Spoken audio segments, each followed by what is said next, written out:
Assalamualaikum warahmatullahi wabarakatuh. Supi nak mari ajar cara belah pisang nak cepat besar. Satu cara lagi, orang panggil kata cara 2 in 1. Belah mana tu cara 2 in 1 ni? Nanti Supi nak tunjuk kita tengok kata pudu pisang ni bila dia besar, cukup 3 pokok belah ni. Besar-besar ni memang dia nak sama-sama nah. Hak ni besar, tu besar, ni besar, 3 pokok tu kita nak dia buah 3 pokok sekaligus.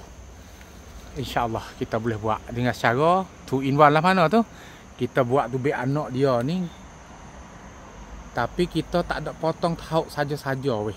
Sebab apa kita buat kelik giyah ataupun humuk pisang tu kita buat kelik makan. Mula-mula tu kita buat tubik humuk dulu dah.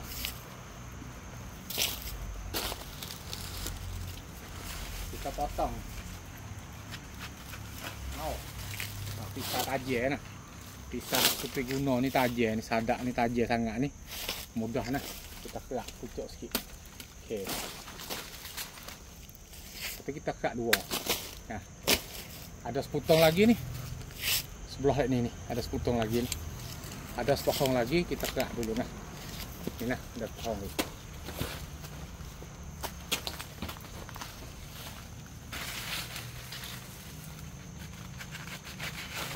Okey. Pohon lagi nah. Jadi 2 pohon. Kita kerak tubik 2 pohon anak dia tu, dia buat ibu dia tu cepat besar. Pas anak dia kita kerak ni, kita mari belah. Mula kita kerak dulu. Lepas pada tu kita tulis belah ni nah. Kita soyak, kita ambil humuk dia klik makan rumah. Tahu tak kata aku siap humuk ni dia gapo. Mula-mula tu dia buat kita tu sehat buah pinggir. Bukan biasa weh. Giyah pisang ataupun humuk pisang ni dia buat kita sehat buah pinggir. Meneher jadi nyakit buah pinggir boleh. Yang kedua dia buat kita mudah berak. Tu. Yang ketiga dia cabut bisa-bisa dalam perut, dalam sarang nasi kita tu. Dalam usus kita tu dia buat tubik habis. Oh alhamdulillah ni sedap ni. Nanti kita tak sini dulu. Kita tak sini dulu. Mana lagi? Lagi lah. Ni kita belah turis. Turis belah ni, turis. Lepas pada kita turis tu kita soyak buat tubik nah. Mudah-mudah nah. Orang tak biasa makan humuk pisang. Orang kata darat makan humuk pisang weh. Orang Bukit, orang Kedah pun makan humuk pisang. Sebenarnya orang tua dulu ni besar dengan humuk pisang weh. Lauk tu tak ada. Benda pelik-pelik tak ada nak makan dulu. Zaman dulu, zaman nenek kita dulu ni. Humuk pisang ni dia besar, tapi kita tak tahu kata kusiak dia tinggi nah. Boleh 2. Ni nah. Nanti ada lagi. Kita letak di sini dulu. Tak habis sini. Takut cemah. Hak ni kita tulis.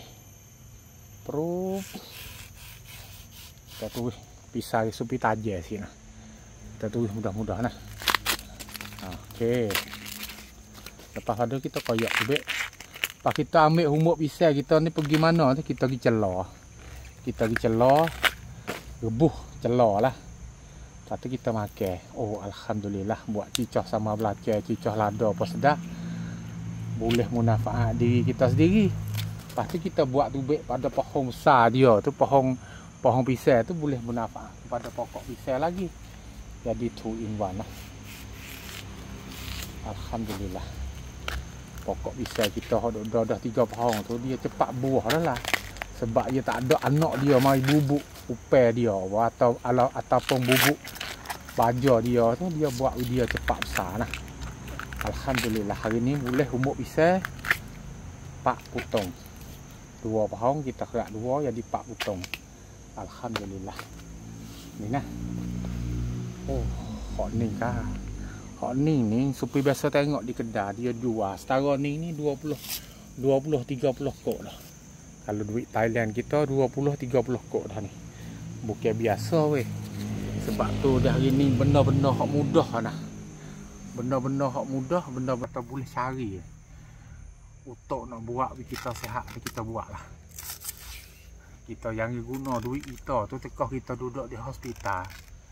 dalam bilik ICU. Orang Tani panggil ICU, tapi Malaysia panggil bilik gapo tak tahu. Makna tu bilik tu sangat berat lah. Bubuh gas, bubuh tali cocok tuai tu, khabar tak khabar, kecek dengar tak dengar, mata jelek tak ratik. Kita tak save wisapa situ. Kita jangan wisapa situ dulu nah. Kita jangan tunggu masa wisapa situ. Kita buat lu tubuh kita, diri kita dia sehat, puas-puas hati. Kalau tu lepas pada tu tak kedai Tuhan nak kita sakit, kita jadi tu Allah alam lah. Kita serah kepada Tuhan. Orang panggil kata bismillahirrahmanirrahim Allah. Hak tu serah kepada Tuhan. Tapi kita minta doa, patut kita serta dengan kita usaha makan benda-benda hak cabuk ataupun buai bisa, buai penyakit dalam diri kita. Yang kedua, kita makan benda makan kita tu dia diubah. Ada patung orang kata jangan makan ubat jadi nasi, tapi makan nasi jadi ubat. Bermakna kata makan ni kita tu, hak kita makan hari-hari tu, dia buat kita sehat. Bukan bos apa pia kita penyakit, kita makan ubat kenyai supaya makan nasi. Tu arti dia belah tu. Secekok sekali makan ubat. Kenyai, tak ada kena makan nasi. Kenyai dengan ubat tu ya. Allah waliyazubillah ini zalik. Allah haula wala. Nah, sampai tu dah hari ni cepat-cepatlah kita bantu diri kita gapo hak nak buat kita sehat. Perkara mana buat gapo, cara mana hak nak buat kita sehat kita buat. InsyaAllah. Supi minta tolong follow lah Facebook Supi nak bagi ilmu pada demo. Lepas tu minta share untuk bagi kepada orang ramai lagi. Kita jangan kupik ilmu. Supi baca, Supi sudi, Supi terah, Supi hipung pokok-pokok kayu untuk nak bagi ilmu kepada demo. Demo pun tolong share, bagi kepada saudara lain lagi. Kita pakak-pakak boleh pahala nah, insyaAllah nah. Mudah-mudahan ni ambil celah makan buat boleh. Buat bisa dalam badan, menahan nakik buah pinggir, buah orang panggil buah air besar pun sedap. Lepas tu dia buat kita tu sehat usus, sehat sari nasi insyaAllah. Assalamualaikum warahmatullahi wabarakatuh.